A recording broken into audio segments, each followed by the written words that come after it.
सभी भाई बहनों को प्रणाम। जय श्री राम, जय हिंद। भाई और बहनों, आप सभी ये तो जानते होंगे कि तांडव नाम की एक वेब सीरीज़ अभी OTT प्लेटफॉर्म पर रिलीज़ हुई है, अमेज़ॉन प्राइम पर। OTT प्लेटफॉर्म क्या होता है भाइयों? OTT प्लेटफॉर्म होता है over the top. OTT, over the top. ये ओवर द टॉप प्लेटफॉर्म जो है, ये वेब सीरीज़ को एक स्वच्छंद आज़ादी देता है सेंसर बोर्ड के ऊपर। इनके द्वारा पेश किया हुआ कंटेंट, भले ही वो 18 प्लस हो या 21 प्लस हो, या मैं कुछ कंटेंट तो OTT प्लेटफॉर्म के 100 प्लस हैं, मतलब एज तो उसमें कोई क्राइटेरिया ही नहीं है। और इन लोगों ने जिस तरह से हिंदू देवी देवताओं का, हिंदू समाज का, संतों का मजाक बनाना शुरू किया है OTT प्लेटफॉर्म्स पर, उसकी अति हो चुकी है, वो हद पार हो चुका है। हमें याद होगा कि सन 2018 में माँ पद्मावती पर एक मूवी बनी थी, पद्मावत नाम था, संजय लीला भंसाली ने बनाई थी। उसका विरोध करने पर भारतीय जनता पार्टी के उत्तर भारतीय मोर्चा के उपाध्यक्ष अर्जुन गुप्ता जी, उन्होंने बाकायदा कानूनी रूप से उसका विरोध किया था। तो उनको उनके घर से अरेस्ट किया गया, एक दिन उनको कस्टडी में रखा गया और 5 से 7 दिनों के लिए मुंबई से तड़ीपार कर दिया गया। ऐसे व्यक्ति को तड़ीपार किया गया जिसका कोई क्रिमिनल रिकॉर्ड नहीं है, और सिर्फ माँ पद्मावती पर बनी हुई मूवी का विरोध करने पर उनके साथ ये दंडात्मक कार्रवाई की गई। भाइयों, हमको ये समझना होगा, कहीं ना कहीं इस तरह की साजिशें पूरे समाज के साथ चल रही हैं, हिंदू समाज के साथ स्पेशली चल रही हैं। एक वेब सीरीज आती है जिसका नाम है आश्रम। आश्रम नाम की वेब सीरीज, भाई क्यों आश्रम, क्यों चर्च नहीं?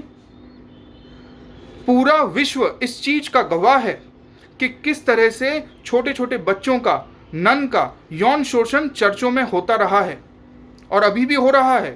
पोप इस बात के खुद गवाह हैं। प्रीस्ट किस तरह से अत्याचार, छोटे बच्चों का यौन शोषण करते आए हैं। मगर नहीं, वेब सीरीज का नाम होगा तो आश्रम होगा। मदरसा क्यों नहीं?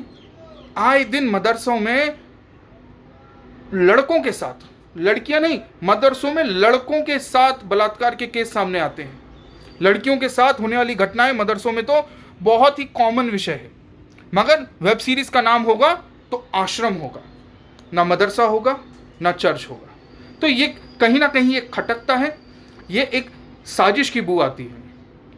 इस विषय पे मेरा कहने का तात्पर्य ये था कि अर्जुन जी ने जब उस समय माँ पद्मावती पर बनी हुई मूवी का विरोध किया था, तो उस समय उनके साथ अगर देश खड़ा होता, उनके साथ बीजेपी का हर पार्टी वर्कर खड़ा होता, तो आज कोई इस तरह की फिर मूवी बनाने का, वेब सीरीज बनाने का हिमाकत नहीं करता। मगर दुर्भाग्यवश हमारे अपनों में ही इतने सारे गद्दार छुपे हुए हैं कि अर्जुन जी का उस समय किसी ने साथ नहीं दिया। भाइयों, आज कपिल मिश्रा इस विषय को उठा रहे हैं, आज राम कदम जी इस विषय को उठा रहे हैं, देश के बड़े बड़े नेता, हम सब कार्यकर्ता, सब लोग इस विषय को उठा रहे हैं। भाइयों, हमारी प्रकाश जावड़ेकर जी से ये विनती है कि इस वेब सीरीज़ को तुरंत बैन किया जाए। उनके जो राइटर हैं, जो उनके कलाकार हैं, उन्होंने माफ़ी मांगी है और वो कह रहे हैं कि हम एडिट कर देंगे। भाई, the damage is done. Edit करने से काम नहीं बनेगा। अर्जुन जी, आपके अथक प्रयासों को मैं सादर प्रणाम करता हूँ। सभी देशवासियों को प्रणाम करता हूँ जो तांडव मूवी के खिलाफ देश में तांडव मचा रहे हैं। सबको जय हिंद। ये वेब सीरीज़ बैंड होनी चाहिए।